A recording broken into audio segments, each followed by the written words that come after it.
it's called the Spangled Banner, or our national anthem. It is our song as America, as an American. We go, however, to the ball game, we stand in our church service, we sing the words of the songs, and the words float over our minds and lips. But do we realize what the signing of the most, what we're singing, Most of us have memorized it as a child, but we don't realize the meaning of this story. Francis Scott Key was a lawyer in Baltimore. The colonies were engaged in a vicious conflict with the mother country, Britain. Because of this conflict, they had accumulated prisoners on both sides. The colonies had prisoners, and the British had prisoners. The American government had initiated a move. They went to the British and said, let us negotiate the release of these prisoners. They said, we want to send a man out to discuss this with you. They were holding the prisoners on a ship about 1,000 yards offshore. And as they went to send a man by the name of Francis Scott Key, he will come out to negotiate and see what we can create for a mutual exchange. On the appointed day, he went out in a rowboat to the prison boat and negotiated with the British officials. They reached an agreement that men would be exchanged on a one-to-one basis. Francis Scott Key was jubilant and that they were successful, and he went down below into the prison boat where he found and what he found was a cargo full of humanity, or men. He said, men, I've got news to tell you. You're free tonight. He said, as of tonight, we have negotiated a successful return to the colonies. Your successful return to the colonies. He said, you will be taken out of this filth and out of your chains. He went back up on board to make the arrangements for the passage to the shore, and the admiral came to him and said, we have a slight problem. We still will honor the commitment to release these men, but it will merely be academic after tonight. It won't matter. Francis Scott Key said, what do you mean? The admiral said, well, Mr. Key, tonight we have laid an ultimatum upon your colonies. Your people will either lay down the colors of the flag that you think so much of and see that fourth over here, Fort Henry. See that fort, the fort over here is Fort Henry. I'm sorry I said that bad. He said, we are going to remove it from the face of the earth. Francis Scott Key said, how are you going to do that? The admiral said, if you will just scan the horizon of the sea, and as he looked, he could see hundreds of tiny little dots. The admiral said, that is the entire British fleet. All of our firepower are being called upon to demolish that fort. It will be here in a matter of 2.5 hours. The war is over, and these men would be free anyway. Key said, you can't shell that fort. That is a large fort. It is filled of women and children.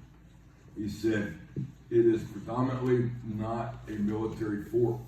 And the admiral said, don't worry about it. We have left them a way out. And Key said, what's that? The admiral said, you see that flag way up on that rampart? He said, we have told them, if you will lower that flag, the shelling will stop immediately. We know that they have surrendered and that you will now be back under British rule. Francis Scott Key went down below and told the men what was about to happen. The men said, "How many ships are there?" And he said, "Hundreds." The ships got closer. Francis Scott Key went back on top and said, "Men, I will shout down to you what is going on as I watch."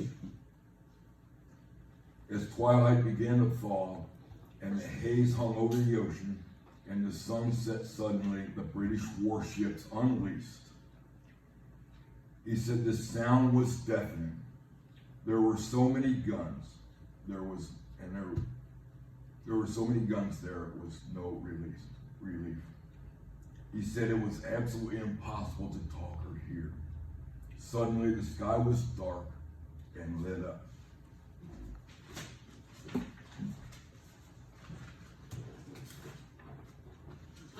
He said from down below you could hear the men, all they were saying was, "Tell us the flag is still up."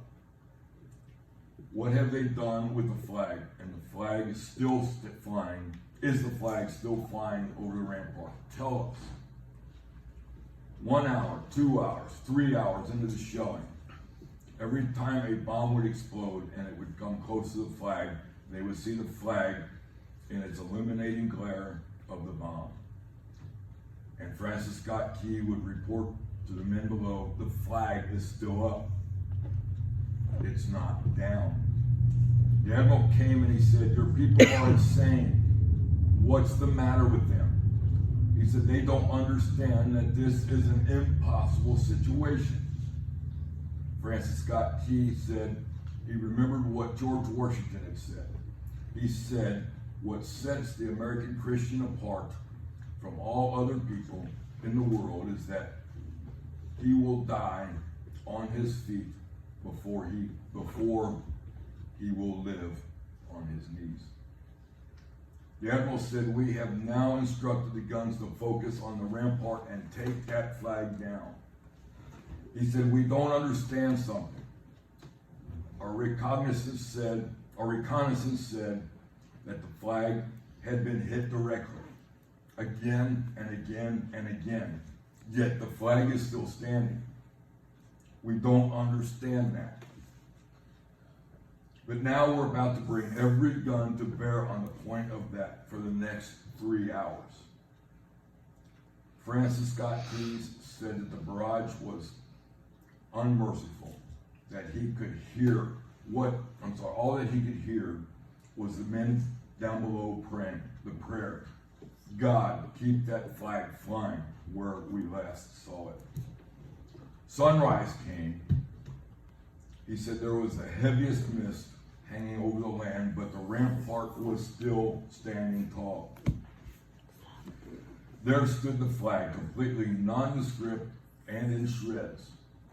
The flagpole itself was at a crazy angle, but the flag was still on top and standing. Francis Scott Key went aboard a boat to shore, and immediately went to Fort Henry to see what had happened. They found that the flagpole and the flag had suffered repetitious direct hits. And when it had fallen, that mere fathers knew what it meant for the flag to be on the ground. Although knowing that the British guns were trained on it, they walked over and held it up humanly until they died. Then their bodies were removed and others took their place. Francis Scott Key said, "What held the flagpole in the place of an unusual angle were our patriots' bodies." This helped him create the song that we're about to sing. Our children are going to sing for us. "Oh, say, can you see by the dawn's early light what so proudly we hailed at the twilight's last gleaming? In the rocket's red glare, the bombs bursting in air gave proof through the night that our flag was still there. Oh, say, does that star-spangled banner yet wave o'er the land of the free and the home of the brave?" The a debt was demanded, and the price was paid, and our flag still stands. God bless our founding fathers for what they saw as a wonderful country that we live in. I want you to stand as our children come up and sing for us.